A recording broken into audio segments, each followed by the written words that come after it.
ৰূপহীহাটৰ জয়গুৰু হাইস্কুলৰ ভাৰপ্ৰাপ্ত প্ৰধান শিক্ষয়িত্ৰীৰ বিৰুদ্ধে উত্থাপিত হোৱা অভিযোগ একেমুখে নস্যাৎ।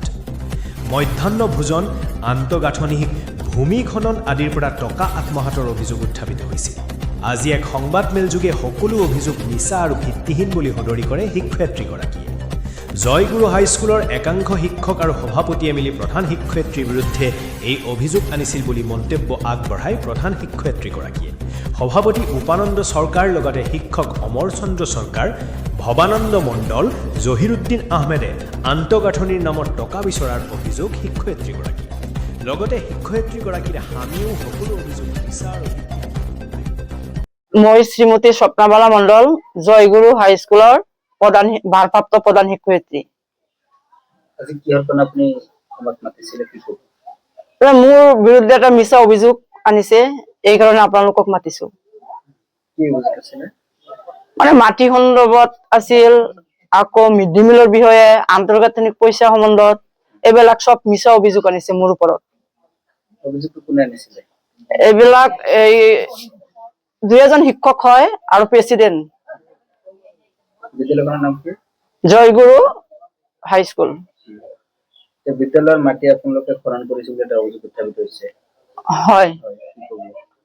এইটো মই নাজানো আৰু মই 2023ত দায়িত্ব পাইছো। ইয়াৰ আগৰ যিসকল হেডমাষ্টাৰ আছিল সিহঁতৰ আমালত হৈছে।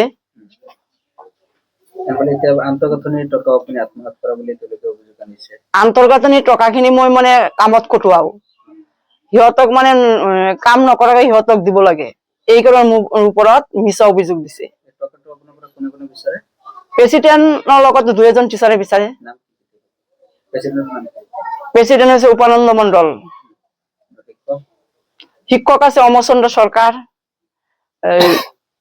ভৱানন্দ মণ্ডল, তেওঁলোকে কি আন্তঃগাঁথনি জহিৰুদ্দিন আহমেদ। তেওঁলোকে কি আপোনাৰ পৰা টকা বিচাৰিছিলে? টকা বিচাৰিছে। কিহৰ কাৰণে? টকা মানে টকা আহিলে সিহঁতক দিব লাগে, যাতে মই কাম নকৰো। আপুনি বিদ্যালয়ৰ কাম কৰাৰ কাৰণে তেওঁলোকে অভিযোগ আনিছে আপুনি আত্মসাৎ কৰা বুলি। আত্মসাৎ কৰে, মিছা অভিযোগ আনিছে। ৰাইজে চাই, আমাৰ ইয়াৰ ৰাইজে চাই মই কিমান খিনি কাম কৰি আছো, ৰাইজে চাইয়ে আছে। তেওঁলোকে কেইবাটাও অভিযোগ আনিছিলে। কেইবাটাও অভিযোগ আনিছে। এইফালে ভূমি খনন, বিদ্যালয়ৰ ভূমি খনন, মিড ডে মিল, তাৰফালে আন্তঃগাঁথনি। আন্তঃগাঁথনি কিমান দূৰ সঁচা? সব মিছা। মিড ডে মিল মই মেনু মতে খুৱাও, যিদিনা যি মেনু আছে সেইমতে খুৱাও। যিমানখিনি দালি হয় সিমানখিনি দিওঁ, যিমানখিনি তেল থাকে মেনুত সিমানখিনি দিওঁ। বুধবাৰে এটা কণী খুৱাও, তেনেকৈয়ে। আৰু মাহৰ শেষত মোৰ হাতৰ পৰা আৰু যায় আৰু কেইহাজাৰ টকা মান। বিদ্যালয়ৰ যিসমূহ মাটি খনন কৰা হৈছে সেইটো কিমান দূৰ? মাটি খনন কৰা হৈছে এইটো মানে আগৰ হেডমাষ্টাৰ সকলে আৰু মোৰ শহুৰেকৰ মাটি সিহঁতে মিলি কি কৰিছিল এইবিলাক মই নাজানোই। আৰু মই যেতিয়ালৈকে দায়িত্বভাৰ গ্ৰহণ কৰিছো, আগতে মাটি খনন কৰা হৈছিল? আগতে মানে হৈছিল। কোনে কৰাইছিলে? এইখিনি এছএমডিচিৰ প্ৰেচিডেণ্ট লগত আছে।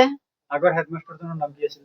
আগৰ হেডমাষ্টাৰৰ নাম আছে, এজনৰ নাম নিকুঞ্জ চন্দ্ৰ ৰয় আৰু এজন হৈছে ভৰত চন্দ্ৰ মত্ৰ। দুইজনে মিলি পেলাই বিদ্যালয়ৰ মাটি খনন কৰিছিল।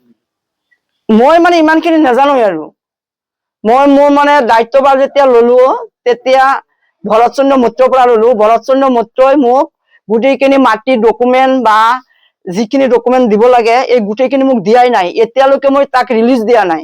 এতিয়া অডিট চলি আছে, নগাঁও লোকেল ফাণ্ডৰ যিটো অডিট সেইটো চলি আছে। অডিট অফিচত মই এতিয়ালৈকে ৰিলিজ দিয়া নাই। ইমান পুৰণা এই মাটি খনন আৰু নতুনকে কি ওলাইছে? মাটিটো যদি আগতে কাটিছে এতিয়া কি অভিযোগ আহিছে আপোনাৰ ওপৰত? এইটো মোৰ মানে অভিযোগ আহিছে সঁচাকৈ মানে এই টকাৰ কাৰণে। এই যে আন্তঃগাঁথনিক পইচা যিহঁতক দিব লাগে, মিড ডে মিলৰ মানে মই মানে যিখিনি মানে এই শিক্ষা হেতু লৈ মই এনৰলমেণ্ট চাই দিওঁ, মানে সিহঁতে কয় মোক যে 2টা বা 4-5টা মান বঢ়াই দিবলৈ কয়, যে সেইখিনি টকা সিহঁতক ভগাই দিব লাগে। সেইকাৰণে মোৰ ওপৰত মিছা অভিযোগ আনিছে। কমিশন বিচাৰিছিল? কমিশন বিচাৰে মোৰ পৰা। কমিশন নিদিলে অভিযোগ আনে? অভিযোগ আনে। আপুনি দায়িত্বভাৰ কিমান চনত লৈছিলে? মই 23 ডিচেম্বৰত লৈছো। মাটি খননটো কিমান চনত হৈছিলে? এই 21ৰ আগত থৈছে 21ৰ আগত 21 বা আপুনি মাটি খনন কাৰ্যৰ লগত আপুনি জড়িত নাই মই এতিয়ালৈকে মাটি যিখিনি আছে সেইখিনি মই ভালদৰে বুজাই নাই মোক বুজোৱাই নাই এই টিচাৰজনে মোক ডকুমেন্ট একো দিয়া নাই বিদ্যালয়খন য'ত আছে মাটিখিনি তাতে আছে না বেলেগত আছে এইটো মানে মোৰ শহুৰেকে স্কুল যে নহয় সেইকাৰণে মানে যেতিয়া হেডমাষ্টাৰ জনালে তেতিয়া মোৰ শহুৰকে মানৱতাৰ খাতিৰত মাটিখিনি মানে স্কুল হোৱাৰ কাৰণে যাতে কেইজনমান টিচাৰৰ চাকৰি হয় এই কাৰণে মানে মাটিখিনি দিছিল আৰু ইহঁতৰ মানে এটা কি কণ্ডিশ্যনত আছিল আৰু যে স্কুল হোৱাৰ পিছত মাটিখিনি ঘূৰাই দিব কিন্তু সিহঁতে ঘূৰাইও নিদিলে আৰু টকা একো নিদিলে সিহঁতে এতিয়া জোৰ জবস্ত কৰি মাটিখিনি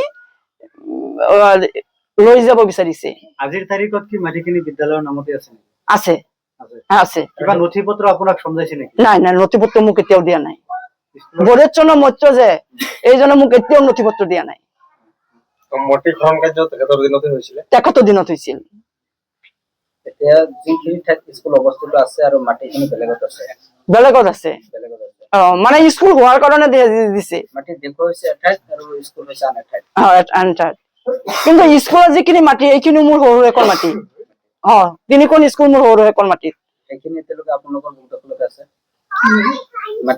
নাই মাটিখিনি মোৰ বুক দখলত নাই স্কুলৰ বুক দখলত আছে স্কুলৰ বুক দখলত